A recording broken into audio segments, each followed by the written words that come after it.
The early morning flight from Dallas to Seattle buzzed with chatter and the sound of suitcase, wheels rolling down the aisle. In seat 12F sat Jack Turner, a man who carried the weight of life more heavily than most. His 7-year-old daughter Emma dozed against him, her messy curls spilling across his shoulder, her faded pink backpack clutched tight in her small hands. If you believe in kindness, second chances, and the power of small moments to change lives, please like, comment, share, and subscribe to Kindness True Stories. Also, tell us in the comments, where in the world are you watching from? To everyone around him, he was just another face in the crowd. His clothes were clean but unremarkable, and his shoes showed the wear of long days at the mechanic shop. The woman beside him stayed lost in her phone without so much as a glance his way. A businessman in front audibly huffed when Jack took a moment too long with his duffel bag. Polite smiles from the flight attendants were all he received.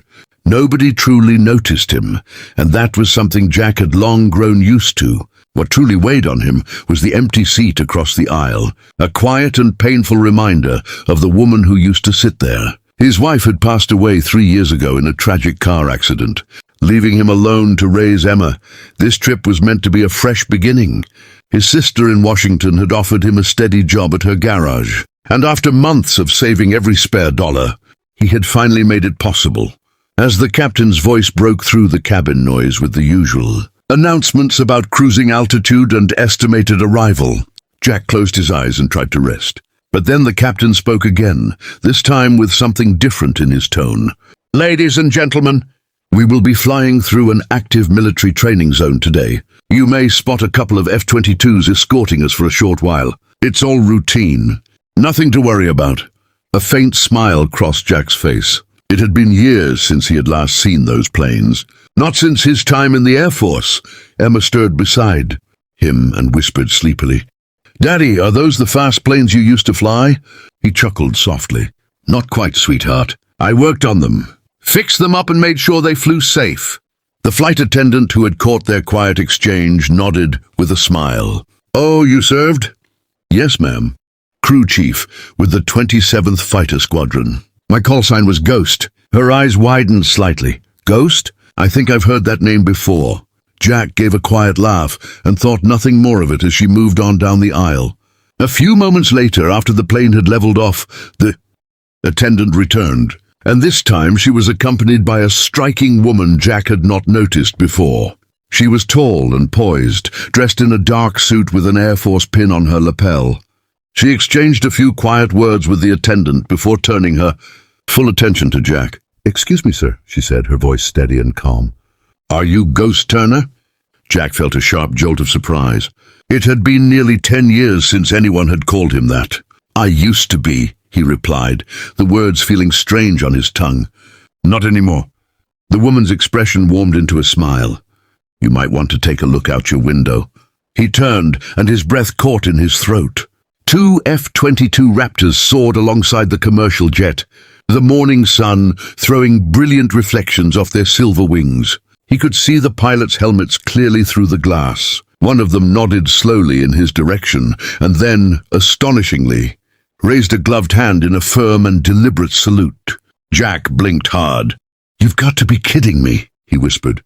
Emma pressed her face to the window, her eyes wide with pure wonder. "Daddy, they're waving at us!" The woman lowered her voice. "Those pilots are from Langley.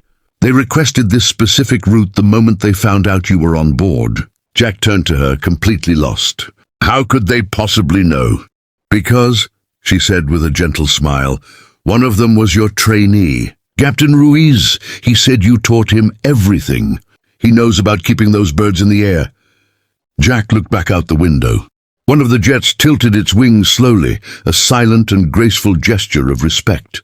For just a moment, every heavy thing pressing down on him, the unpaid bills, the loneliness, the exhaustion simply lifted. He pressed his hand softly against the cold glass. Around him, passengers were starting to notice. Phones rose into the air and whispers drifted through the cabin. The businessman from the row ahead leaned over and asked, "Who are they saluting?" The flight attendant answered with quiet pride, "Seat 12F." When the fighters finally banked away and disappeared into the blue sky, The entire cabin broke into applause. Jack's throat tightened as Emma clapped with her whole little body, her face glowing with joy. "They're your friends, Daddy." He could barely find his voice. "Yes, sweetheart," he managed. "They are." The woman in the suit stayed a moment longer. "I'm Colonel Hayes," she said softly. "I was asked to give you this." She placed a small folded letter in his hands. "It's from Captain Ruiz." With trembling fingers, Jack unfolded the note and read, "Sir, I heard through the network that you've been going through hard times. You once told me that a true pilot isn't just the one in the cockpit, but the one who helps others when they can't keep flying. I never forgot that. You saved my career and my life. Today we wanted to return the salute." Jack stared at the words until they blurred. "He was just a kid," he whispered. Colonel Hayes smiled. "Not anymore. He's one of our very best." As the plane touched down in Seattle, something had quietly shifted. Passengers who had looked right through Jack now stepped aside for him, offering warm smiles and genuine nods, a few extended handshakes. The businessman who had sighed earlier reached up without a word and pulled Jack's duffel bag down from the overhead compartment. Emma strutted through the aisle beside her father, still excitedly retelling the story of the sky salute to anyone who would listen. At the gate, Colonel Hayes was waiting. "Mr. Turner," she said, "there's one more thing. We've arranged a visit for you and your daughter at McCord Air Base tomorrow. The pilots are very eager to meet you." Jack stood there, completely lost for words. The gratitude filling his chest was too large to name. He nodded slowly, tears quietly stinging the corners of his eyes. That night, after tucking Emma into bed and listening to her drift off, still murmuring about the fast planes, Jack stood by the window of his sister's guest room and looked up at the stars, scattered quietly across the dark sky. For the first time in what felt like years, he did not feel invisible. He was still a single father. The bills were still real. The road ahead was still hard. But somewhere up in those skies, men who flew faster than sound had remembered him. And for Jack Turner, that was more than enough to begin again. If this story touched your heart, please support the Kindness True Stories channel by giving it a like, sharing it with someone who needs a reminder that they matter, and subscribing so you never miss a story like this one. Your support means the world and helps these stories of kindness and courage reach more people every single day.